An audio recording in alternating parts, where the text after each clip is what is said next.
नमस्कार, मैं हूं ललित और आप देख रहे हैं बंसल न्यूज का खास प्रोग्राम महाकुंभ, एकता का महायज्ञ। ये महाकुंभ मेला जो है वो अगले महीने 13 जनवरी 2025 से लगने वाला है, जो कि 26 फरवरी 2025 को समाप्त होगा। प्रयागराज में गंगा, यमुना और सरस्वती नदियों के संगम स्थल पर लगने वाले महाकुंभ में दुनिया भर से 45 करोड़ से अधिक श्रद्धालु आएंगे और इसके लिए सभी तैयारियां लगभग पूरी भी कर ली गई हैं। प्रधानमंत्री नरेंद्र मोदी ने प्रयागराज महाकुंभ के लिए कलश स्थापित किया। 5700 करोड़ रुपए के प्रोजेक्ट का भी शिलान्यास और उद्घाटन किया। जनसभा को संबोधित करते हुए पीएम ने कहा कि गुलामी के कालखंड में भी कुंभ की आस्था नहीं रुकी। मोदी ने कहा कि संगम आकर संत, महंत, ऋषि मुनि, ज्ञानी, विद्वान सब एक हो जाते हैं। जातियों का भेद खत्म हो जाता है, संप्रदायों का टकराव मिट जाता है। इसीलिए मैं कहता हूं कि यह महाकुंभ एकता का महायज्ञ है। इसमें हर तरह के भेदभाव की आहुति दी जाती है।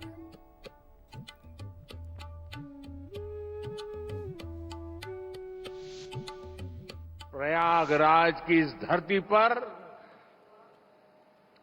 एक नया इतिहास रचा जा रहा है।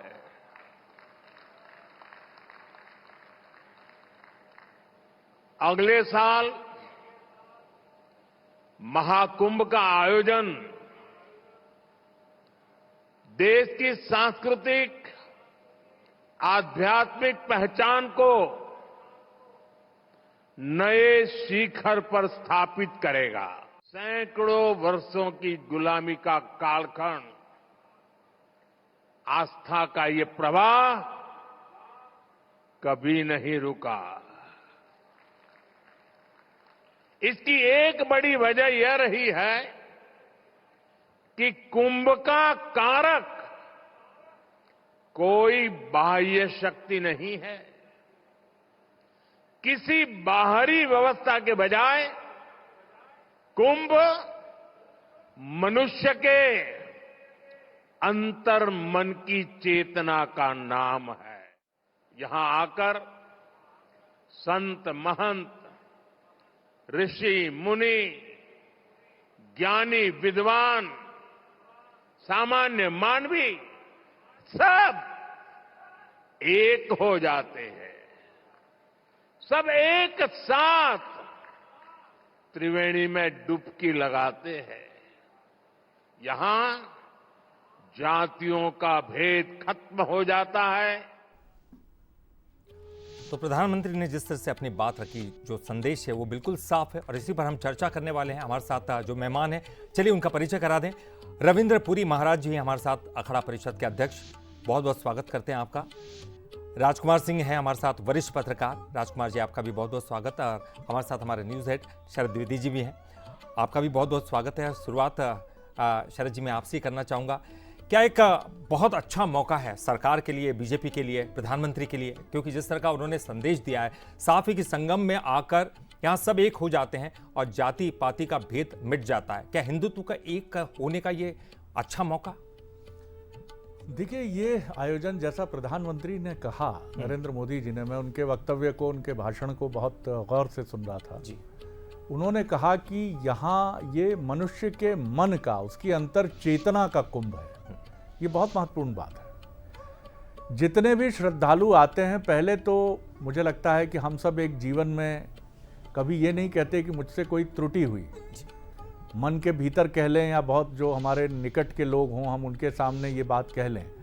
लेकिन कुंभ में जब हम जाते हैं तो कहीं ना कहीं हमारे भीतर में ये भाव रहता है कि हमसे त्रुटियां हुई हैं, जिनको हम पाप भी कहते हैं। और ये त्रुटियां और ये पाप, ये जो पवित्र जीवनदायिनी माँ गंगा की निर्मल धारा है और महाकुंभ का ये अवसर है। देखिए, महाकुंभ भी अच्छाई और बुराई के बीच का एक युद्ध था, जो समुद्र मंथन हुआ और उस समुद्र मंथन में अमृत भी प्रकट हुआ, विष भी प्रकट हुआ, कामधेनु भी प्रकट हुई, नाना प्रकार की वस्तुएं जिनको आप कहते हैं कि वो बहुत इस संसार के लिए महत्वपूर्ण भी हैं और अनर्थकारी भी थी। तो ये जो है, ये हिंदुत्व, सनातन, इससे अधिक मुझे लगता है कि ये मनुष्य की आध्यात्मिक चेतना का महाकुंभ है, मनुष्य के उस भाव का महाकुंभ है जहां वो ये मानता है कि जीवन की व्यवहारिकता में त्रुटियां उससे होती हैं, उससे गलतियां होती हैं, पाप होते हैं, और उन पापों के शमन के लिए वो संतों की शरण में जाता है और अपनी अंतर चेतना को, अपने मन को, शरीर को शुद्ध करने का प्रयास करता है। जी बिल्कुल, आपने बहुत सही बात कही और खास तौर पर हम अपने दर्शकों को बताना चाहेंगे महाकुंभ की महातैयारी किस तरह से हो रही है और उसके बाद फिर हम चर्चाओं को भी आगे बढ़ाएंगे। लेकिन आपको बता दें कि 14 जनवरी से 26 फरवरी तक ये महाकुंभ होने वाला है। यहाँ पर 45 करोड़ से ज्यादा श्रद्धालु आएंगे। 4000 हेक्टेयर जमीन में ये पूरा कार्यक्रम होगा। विशाल जमीन, अनुमानित जो बजट है उसकी भी बात कर लेते हैं। 6382 करोड़ का ये अनुमानित बजट होगा और पानी के लिए 1249 किलोमीटर की लाइन डाली गई। 200 वाटर एटीएम और 85 वाटर पंप यहां पर होंगे। आपको बता दें कि 7000 बसें भी चलाई जाएंगी। तो देखिए 45,000 परिवारों को रोजगार होगा। 2012 से 3 गुना ये बड़ा आयोजन है। तो ये तमाम चीजें जो इस महाकुंभ के बारे में हम बता रहे हैं कि कितना बड़ा ये महाकुंभ होने वाला है। बिल्कुल, और जिस तरह की तैयारियां हैं, बड़ी जबरदस्त और बड़ी अद्भुत तैयारियां। सीधे मेहमानों की तरफ रुख करते हैं। अखाड़ा परिषद के अध्यक्ष और विद्वान संत, जिनकी अंतर चेतना पवित्रता से भरी है, रविंद्र पुरी जी महाराज को प्रणाम करते हुए उनकी तरफ बढ़ता हूं। रविंद्र पुरी जी, प्रधानमंत्री का आज का आयोजन, आज आपकी भी व्यस्तता बहुत अधिक रही होगी, किस तरह से आप उनके वक्तव्य को देखते हैं? मेरी बात आप सुन पा रहे हैं? आवाज कम आ रही है। जी जी, अब तो इस समय वहां कोलाहल भी होगा। प्रधानमंत्री गए हैं इस समय, कैसा आप देखते हैं उनके वक्तव्य को और किस तरह से आप कहेंगे कि कुंभ का यह आयोजन अब बढ़ रहा है धीरे धीरे अपने आरंभ की तरफ? बहुत बहुत आशीर्वाद, साधुवाद जी।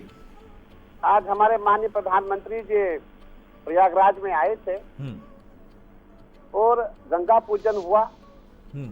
आपने देखा होगा, जब भी कोई कार्य होता है, कोई भी फेस्टिवल हो या कोई भी ऐसा शुभ काम होता है, उस समय घर का मुखिया ही उसका पूजन करता है, उसका उद्घाटन करता है। इसीलिए हमारा मानना है कि आने वाला कुंभ, इसके जो संकेत है बहुत शुभ है, बहुत अच्छे हैं, क्योंकि आज माननीय प्रधानमंत्री जी के कर कमलों द्वारा जो प्रयागराज का महाकुंभ आने वाला है, उसका गंगा पूजन हुआ है माननीय प्रधानमंत्री जी के कर कमलों द्वारा। और हमें बहुत खुशी है, जितने भी प्रयागराज के वासी है, जितने संत महात्मा है, जितने महंत है, महामंडलेश्वर है, आचार्य है, पूरा संत समाज, पूरा नागा समाज माननीय प्रधानमंत्री जी को बहुत बहुत आशीर्वाद और साधुवाद देना चाहता है कि उन्होंने सनातन परंपरा का पालन किया और आज उन्होंने यहाँ प्रयागराज में आकर के गंगा पूजन किया। महाराज जी, एक सवाल मेरा, एक राजकुमार जी की तरफ भी चले हम, काफी देर से इंतजार कर रहे हैं, फिर हम लौटेंगे महाराज जी की तरफ भी। राजकुमार जी, आपसे मैं पूछना चाहूंगा, क्योंकि अक्सर हम राष्ट्रवाद की बात करते हैं, सांस्कृतिक राष्ट्रवाद की बात करते हैं, उसको हिंदुत्व से जोड़ दिया जाता है। क्या यह जरूरी है? ये क्या हर जगह सियासत का मिश्रण हो जाता है? इसको आप देखते हैं? एक बार अपना प्रश्न फिर से दोहराएंगे प्लीज। जी, मैं कह रहा हूं कि जब भी हम बात करते हैं राष्ट्रवाद की, चाहे वो महाकुंभ हो या इस तरह कोई भी धार्मिक आस्था का कोई कार्यक्रम हो रहा हो, हम बात जब राष्ट्रवाद की करते हैं, राष्ट्र को एक मजबूत करने की करते हैं, सांस्कृतिक राष्ट्रवाद की बात करते हो, तो कहीं ना कहीं सियासत आड़े आती है। आपको दिखाई देता है इस तरह के मामले जब भी आपके सामने आए? बिल्कुल, ये तो पिछले कई वर्षों से चल रहा है कि जब राष्ट्रवाद की बात होगी या सांस्कृतिक राष्ट्रवाद या सांस्कृतिक पुनर्जागरण की या आध्यात्मिक पुनर्जागरण की, धार्मिक पुनर्जागरण की, तो उसको लेकर सियासत शुरू हो जाती है। और अगर थोड़ा पीछे जाएं तो अयोध्या में जो भव्य राम मंदिर बना, तो जब वहां भी बात हुई तो फिर वहां भी सियासत हुई, आपने देखा पिछले कई वर्षों से लगातार चल रही थी। पर यहां पर मैं जो कुंभ, महाकुंभ उत्तर प्रदेश में प्रयागराज में हो रहा है, दरअसल ये तो युगों से एक आध्यात्मिक चेतना का प्रतीक है, जैसे कि शरद जी बोल रहे थे वहां से। और आज प्रधानमंत्री जी ने भी कहा कि यहां पर भेदभाव खत्म होता है। देश ही नहीं, दुनिया भर से लोग आते हैं गरीब लोग आते हैं उत्तर प्रदेश नहीं देश के कोने कोने से। आप देखेंगे वहां पर अगर कुंभ में, इसके पहले भी मैंने देखा, लोग अपनी अपनी पोटलियां उठाए आ रहे हैं, तो एक भीड़ आती है और सबकी एक ही उद्देश्य होता है कि कैसे यहां पुण्य कमाया जाए। ये बात सही है कि आज जो देश का परिदृश्य है उसमें कोई भी बात आध्यात्मिक धार्मिक रूप से कही जाती है तो उसके राजनीतिक पहलू भी निकाले जाते हैं। पर मुझे लगता है उत्तर प्रदेश के राजनीतिक दलों में जैसे जैसे ये महाकुंभ हमारा आगे बढ़ेगा, आज एक तरह से प्रधानमंत्री जी ने जाके वहां शुरुआत तो कर दी है, बाकी तो 14 जनवरी से है, तो ये इस पर राजनीति मुझे लगता नहीं है कि बहुत देखने को मिलेगी, क्योंकि ये सीधे सीधे सेंटिमेंट से जुड़ा हुआ है, किसी एक जाति के सेंटिमेंट से नहीं जुड़ा हुआ है। ये पूरे सनातन कह सकते हैं धर्म से जुड़ा हुआ मामला है। तो लोग कुंभ को लेकर कुछ टीका टिप्पणी करने से बचते हैं, चाहे वो जो भी राजनेता हों। तो मुझे नहीं लगता आने वाले दिनों में इसको लेके कुछ और सियासत आगे बढ़ेगी। पूरा उत्तर प्रदेश, पूरा प्रयागराज आप देखिएगा एक सनातन का जो एक रंग है उसमें डूब जाएगा और एक बहुत ही पावन एक अनुभूति होती है, वो एक दिव्य अनुभूति वहां जाकर होती है। और ये सौभाग्य है उत्तर प्रदेश में, क्योंकि योगी जी की सरकार है, उन्होंने बहुत मेहनत की है। हम लोगों ने देखा है कुंभ के आयोजन को लेकर लगातार पिछले कई वर्षों से उत्तर प्रदेश सरकार ये कोशिश कर रही थी और इस प्रयास में है। मैं लौटता हूं राजकुमार जी आपकी तरफ। जी मैं लौटता हूं आपकी तरफ।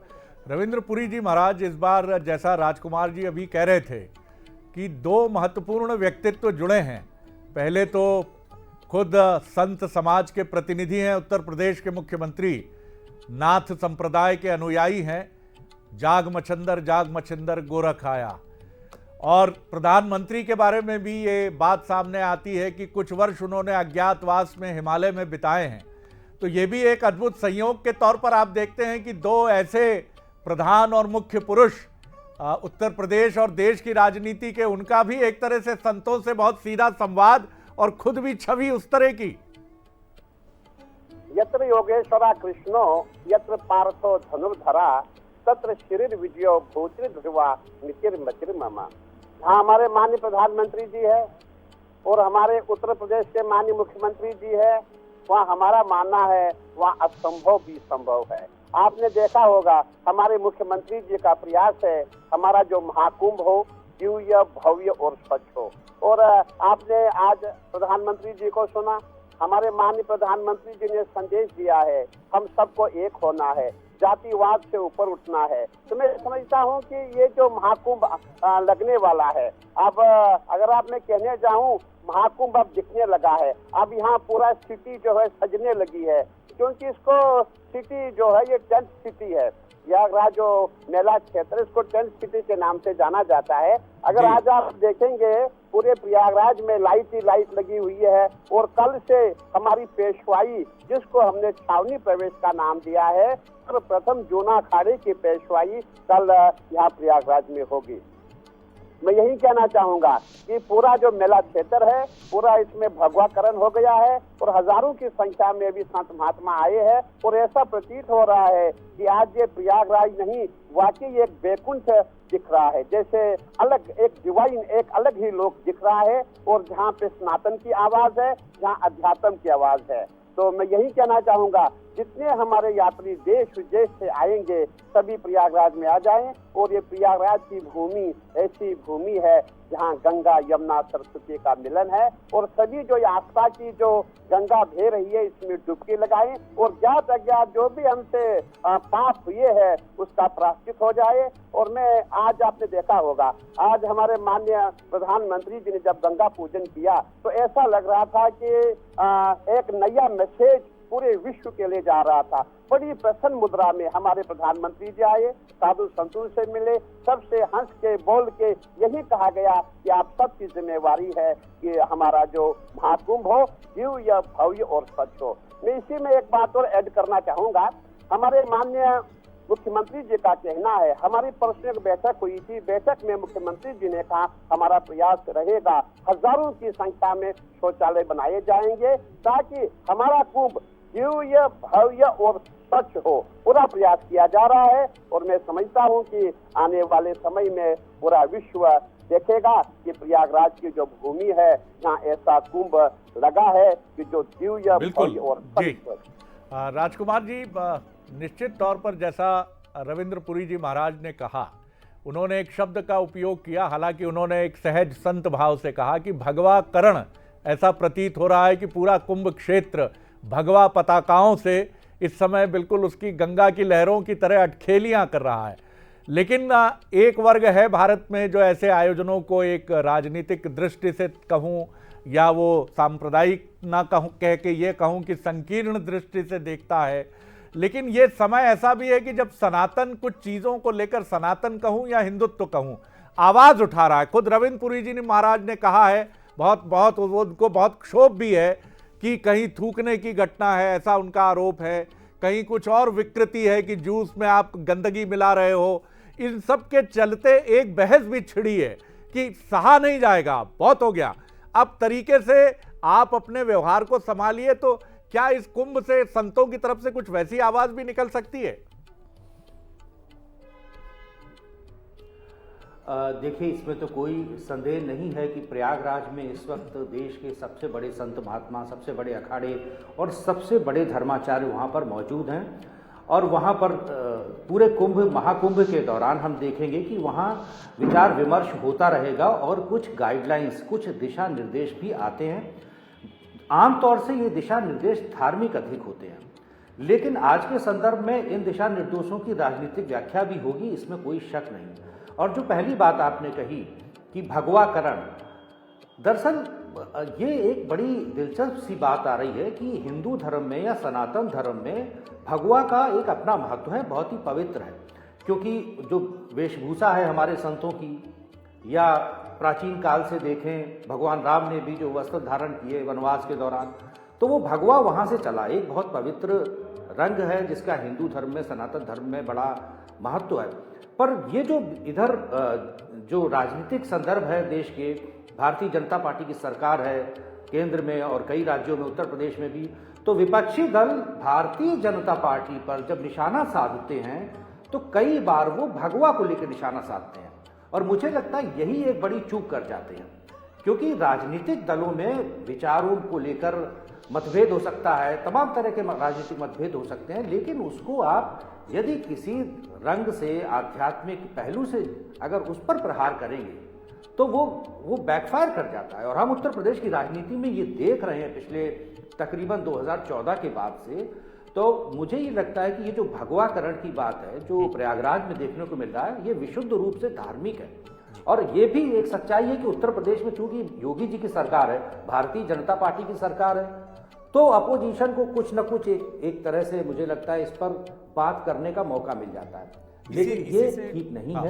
एक बहुत बड़ा दिव्य आयोजन होने जा रहा है उत्तर प्रदेश में, और यहाँ पर भगवा जो है वो सनातन या अध्यात्म का प्रतीक है। अगर आप प्रयागराज में जाएंगे तो ये सही है कि पूरा भगवाकरण वहाँ पर हो चुका है। भगवाकरण से मतलब वो सनातन के रंग में डूब चुका है। वहाँ पर जितने भी अब लोग आएंगे वो सब एक दूसरे ही दुनिया में चले जाएंगे। वहाँ आध्यात्मिक जो उनको एक अनुभूति होगी वो बहुत ही अलग होगी। इसी से बिल्कुल राजकुमार जी, इसी से जुड़ा हुआ एक सवाल पूछना चाहूंगा रविंद्र पुरी जी महाराज से, और सवाल बड़ा महत्वपूर्ण इस दृष्टि से हो जाता है जी कि क्या महत्वपूर्ण निर्णय आएंगे रविंद्र पुरी जी महाराज इस महाकुंभ से? कई सवाल भी उठे हैं, कई प्रश्नों के उत्तर अपेक्षित भी हैं। तो क्या लगता है आपको उन सारे सवालों के जवाब इस कुंभ में संतों की तरफ से मिलेंगे भी, और इसका संयोजन आप ही को करना है? देखिए, सरकार का भी प्रयास है और संतों का भी प्रयास है। हमारा कुंभ न भूतो न भविष्यति, ऐसा प्रयास किया जा रहा है। और बाकी गंगा माँ है, यमुना माँ है, सरस्वती माँ है, इनकी इच्छा है, परंतु हमें भी कुछ करना है। अभी हमारा प्रयास जो है कि पूरे जितने भी संत महात्मा है, जितने सनातनी है, सभी प्रयागराज में आए। क्योंकि आपने भी सुना होगा करीबन 30 से 40 करोड़ की संख्या में लोग आने को है, ऐसा समाचारों में आ रहा है, आप दिखा रहे हैं। और इनके लिए यहाँ सुविधाएं बहुत ही अच्छी है। आपने देखा होगा पूरा शहर बसा हुआ है, और यहाँ जितने भी शौचालय इनके लिए बन रहे हैं, जल की सुविधा है, बिजली की सुविधा है, और टेंट के लिए आप जहां भी जाएंगे आपको पूरा नजारा यहाँ का अलग दृश्य आपको दिखेगा। क्योंकि अब ऐसा लग रहा है कि ये जो टेंट सिटी है इसमें जितने भी लोग आएंगे किसी को कोई दिक्कत नहीं आएगी। और पूरा ये भी प्रयास किया जा रहा है हमारे माननीय मुख्यमंत्री जी का कि ये जो कुंभ हो यहाँ से एक पूरे विश्व में संदेश जाए। और मैं भी ये कहना चाहूंगा, अभी हमने 27 जनवरी को धर्म संसद रखा हुआ है और उसमें ये प्रयास किया जा रहा है जितने भी हमारे विद्वान संत है, देखिए हमारे संत समाज में, सनातनी समाज में बड़े बड़े विद्वान व्यक्ति है, उन सबको बुलाया जाएगा। जो आजकल सनातन बोर्ड की चर्चा हो रही है, सनातन बोर्ड कैसा हो, कैसे उसको बनाए, उसका प्रारूप क्या हो, उसके लिए चर्चा की जाए। तो हमारा ये कहना है, हमारा ये मानना है कि यही समय है, इसी समय हम सनातनी इकट्ठे होते हैं। लेकिन हमारे योगी जी के प्रयास से, हमारे माननीय प्रधानमंत्री जी के प्रयास से आजकल हर हिंदू छोटा टीका नहीं बड़ा टीका लगाता है, त्रिपुंड भी लगाता है और हनुमान मंदिर भी जाता है, हनुमान चालीसा का भी पाठ करता है। मैं ये कहना चाहूंगा, जब से हमारे माननीय प्रधानमंत्री जी 2014 में जब वो प्रधानमंत्री पद पे आए, तब से पूरे भारत में एक सनातन की लहर जगी हुई है। उन्होंने पूरे सनातनियों को जगा दिया, पूरे जितने हमारे जितने समाज है, जितना हिंदू समाज है, सबको जगा दिया। तो बहुत अच्छी बात है। और हमारा जो प्रयागराज का कुंभ है, हम सब यही भगवान से विनती करते हैं, प्रार्थना करते हैं, बहुत अच्छा कुंभ हो, दिव्य हो, भव्य और स्वच्छ हो। जी बिल्कुल रविंद्र जी। महाराज जी, एक सवाल मेरा ये है कि मोदी जी ने कहा है कि जात पात को मिटाना है, यहाँ सब एक हो जाते हैं, लेकिन बात जब एक बड़े महाआयोजन की आती है तो बिजनेस उससे जुड़ता है, व्यवसाय उससे जुड़ता है, और इस तरह के भी बयान हमने देखे हैं, सुने हैं कि हमारे अंगने में तुम्हारा क्या काम है। इस तरह के बयान को आप किस तरह से देखते हैं और इस तरह के आयोजन से क्या उनको जोड़ना चाहिए? नहीं, देखिए, जो जात पात को मिटाने की बात है वो हमारा संत समाज कर रहा है। आपने देखा होगा जूना अखाड़े में जितनी भी जातियां हैं सभी को मिलाया गया है, और जितने भी हमारे संत महात्मा आते हैं उनको जाति नहीं पूछी जाती है। जाति जब तक है, जब वो संत बनते हैं, उनका विजय हवन होता है, उनका संस्कार होता है, फिर उनकी जाति नहीं होती, फिर वो सन्यासी जाति जो हमारे 10 नाम है उसी जाति में गिने जाते हैं। परंतु जो आपने ये बयान की बात कही कि मेरे अंगना में तुम्हारा क्या काम है, ये हमारे धीरेन्द्र शास्त्री जी ने इसलिए कहा था जब ये बात हुई थी कि नहीं भाई, हम जितने भी गैर हिंदू है हम प्रयागराज में जाएंगे, तो उन्होंने उस समय ये बयान दिया था, मेरे अंगना में तुम्हारा क्या काम है। देखिए, हमें गैर सनातनी से कोई विरोध नहीं है, कोई विवाद नहीं है। हमारे माननीय प्रधानमंत्री जी ने भी कहा हम सब भाई भाई, भाईचारा सबसे निभा, हिंदू मुस्लिम सिख ईसाई हम सब एक है। लेकिन हम अपने जो हमारा यहाँ प्रयागराज का महाकुंभ है, इसमें हमारे साधु संतों का जो धर्म है खंडित न हो जाए, तो कोई थूक नहीं खिलाए, कोई यहाँ कुछ आप मैं उन चीजों का नाम नहीं लेना चाहता, पेशाबाजी का भी प्रयोग किया जाता है, गंदे पानी का प्रयोग किया जाता है, फूलों में गंदे पानी का छिड़काव किया जाता है। इसीलिए इस सब को रोकने के लिए हमने ये कहा था कि मेला क्षेत्र में इनको दुकान का अलॉटमेंट ना हो।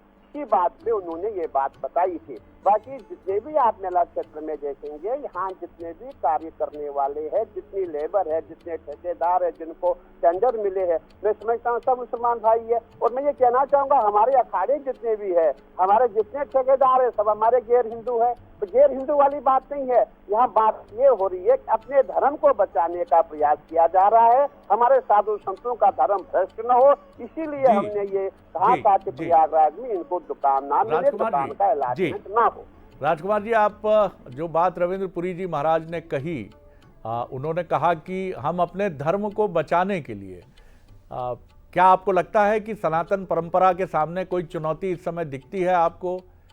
ये सही बात है कि कहीं कुछ मुद्दे कभी कभी ऐसे उठते हैं जो टकराहट का कारण भी बनते हैं, लेकिन सनातन अपनी यात्रा तय करता रहा है और उसका कारण है रविंद्र पुरी जी जैसे संत, जिन्होंने हर स्थिति में, जैसा प्रधानमंत्री ने कहा कि गुलामी के काल में भी कुंभ का वैभव कभी कम नहीं हुआ और कुंभ का वैभव हमेशा इसी तरह चलता रहा, इसी तरह आगे बढ़ता रहा। इस पर जरूर मैं आपकी टिप्पणी लूँगा, लेकिन अभी कुछ तकनीकी चुनौती से आप अभी मुझे दिख नहीं रहे हैं, तो रविंद्र पुरी जी की ही एक टिप्पणी लेकर हम आगे बढ़ेंगे। रविंद्र जी, आप क्या कहेंगे? चुनौतियां तो बहुत आई, मुगल काल भी था, ब्रिटिश काल भी था, मजाक भी उड़ाया गया। जब हम उन चुनौतियों से निपट लिए तो अब कोई भी चुनौती आएगी भी तो क्या क्या बनेगी हमारे सामने? कोई संकट दिखता तो नहीं है जी? नहीं, अभी ऐसा लग रहा है कि अभी कोई चुनौती आने वाली नहीं है। यहाँ हमारे माननीय प्रधानमंत्री जी है और हमारे मुख्यमंत्री योगी जी है और अब पूरा भारत जाग चुका है। अब हम सामना करने के लिए तैयार है। और आप देख रहे हैं हमारी यात्राएं, हिंदुओं की यात्राएं पूरा भारत में आप देखती रहिए। मैं कहना नहीं चाहूंगा इन बातों को, परंतु अब हिंदू जाग गया है। अब कोई चुनौती हमारे सामने नहीं है। चुनौती कोई आती है तो उसका मुकाबला होगा, वो देखा जाएगा, उसका मुकाबला किया जाएगा, सामना किया जाएगा। बिल्कुल सही है। और आपने तो शस्त्र और शास्त्र दोनों का संधान किया है। दशनामी अखाड़े, और अखाड़ा नाम ही बताता है कि संकल्प शक्ति के साथ ये हमेशा खड़े रहें। इस पर भी छोटी टिप्पणी आपकी जी। अब मैं क्या कहूँ, जब आप देखते हैं कि हमें कुछ नहीं मिलता तो हम आपस में कभी ये वो ट्रेनिंग जैसी भी करते हैं जी। वाह वाह वाह, मुझे लगता है संत का ये स्वभाव भी बड़ा मनोहारी लगता है कि वो अपने भीतर की बातों को भी इतने चुटीले अंदाज में, और उस पर भी ऐसा कि हम सब भी, हमारे चेहरे पर भी मुस्कुराहट आ जाती है। सही बात है, संत भी मनुष्य हैं, उनके भीतर भी कई बार चुनौतियां होती हैं। और जब आपने संसार का चोला पकड़ा है तो आप इन सारी चीज़ों की तरफ बढ़ते हैं। और मुझे लगता है इसी के साथ मैं बहुत धन्यवाद करूंगा रविंद्र पुरी जी महाराज आपका। राजकुमार जी जुड़ गए हैं, एक छोटी टिप्पणी उनकी लेकर जरूर हम आगे बढ़ेंगे, फिर समापन करेंगे।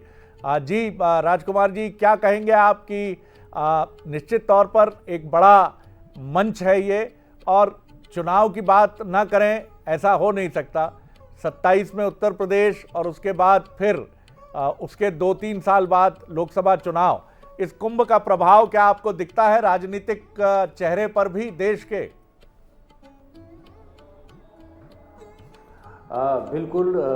पहली बात तो जो अभी कुछ देर पहले आप जो बात कह रहे थे, मुझे लगता है कि ये जो कुंभ है इसका असर आने वाले दिनों में देखने को मिलेगा।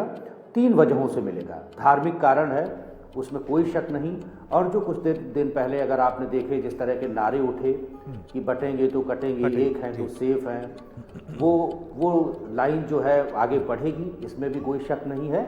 और दूसरे, उत्तर प्रदेश में आर्थिक रूप से भी तरक्की आपको देखने को मिलेगी। ये कुंभ सिर्फ प्रयागराज तक सीमित नहीं है, ये पूरे पूर्वांचल में आप देखेंगे, बनारस से लेके और इधर गोरखपुर से लेके सब जगह इसका असर देखने को मिलेगा, आर्थिक रूप से भी और धार्मिक रूप से भी।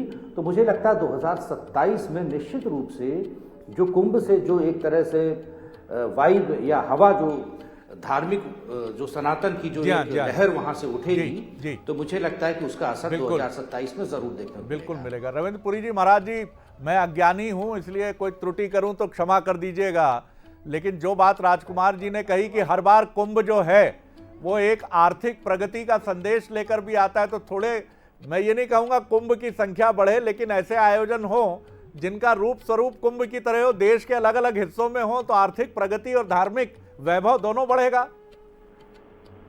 बिल्कुल, आपने देखा इस समय जब आप प्रयागराज में आएंगे, यहाँ देखेंगे, यहाँ जितने भी ठेकेदार है, बिहार से है, मध्य प्रदेश से है, महाराष्ट्र से है, और आप जितने भी दुकानदार यहाँ देखेंगे, आप जितने टेंट वाले देखेंगे, पूरे हिंदुस्तान से आए हैं। और आप अगर बैंड वालों की बात करें, महाराष्ट्र बैंड है, पंजाब बैंड है, शिमला बैंड है, मैं समझता हूँ जितने भी स्टेट है सभी का इसमें जो है कुछ भाग मिला है। ऐसा नहीं है कि जितने भी हमारे लोग बाहर से आएंगे सभी को इसका लाभ मिलेगा। धन्यवाद आपका जी। ललित जी बिल्कुल, बहुत बहुत शुक्रिया, बहुत बहुत धन्यवाद रविंद्र पुरी महाराज जी, आपका भी। राजकुमार सिंह जी, अच्छा जी आप कुछ कहना चाह रहे हैं राजकुमार जी? हाँ, बस मैं एक संक्षेप में बहुत कहना चाह रहा था बिल्कुल कि पत्रकारों के लिए भी कुंभ में बहुत जाना चाहिए। और मैं इसलिए कह रहा हूं कि अगर आप महाकुंभ में जाएं, पूरे देश से लोग आते हैं और हर तबके से लोग आते हैं, वहां आपको राजनीतिक आने वाले वर्षों के संकेत मिल जाते हैं। अगर आप वहां बात करें उनसे कि पूरे देश में किस तरह के राजनीतिक परिदृश्य बनने वाला है, क्या कुछ चल रहा है, क्योंकि पूरे हर तबके से आपको वहां इतना सैंपल मिल जाता है कि जो सर्वे करते हैं ना राजकुमार जी अलग अलग चीजों में। तभी रविंद्र पुरी जी महाराज कहना चाह रहा था कि रविंद्र पुरी जी कुंभ में बहुत कुछ। रविंद्र पुरी जी महाराज जी इसीलिए मुस्कुरा रहे हैं क्योंकि उसका सबसे पहला हिंट तो संतों को मिलता है कि राजनीतिक हवा किस तरफ बह रही है, इसीलिए राजनेता संतों के सामने हमेशा शरणागत भी होते हैं। बहुत बहुत धन्यवाद रविंद्र पुरी जी महाराज, आपको प्रणाम बहुत बहुत आशीर्वाद। जल्दी आपसे प्रयागराज में भेंट हो रही है और एक बढ़िया साक्षात्कार फिर आपके साथ होगा। बहुत धन्यवाद राजकुमार जी। जी ललित जी। जी बहुत बहुत शुक्रिया आप तमाम मेहमानों का। शरद जी आपका भी बहुत बहुत शुक्रिया। और हम अपने दर्शकों को भी बता दें कि महाकुंभ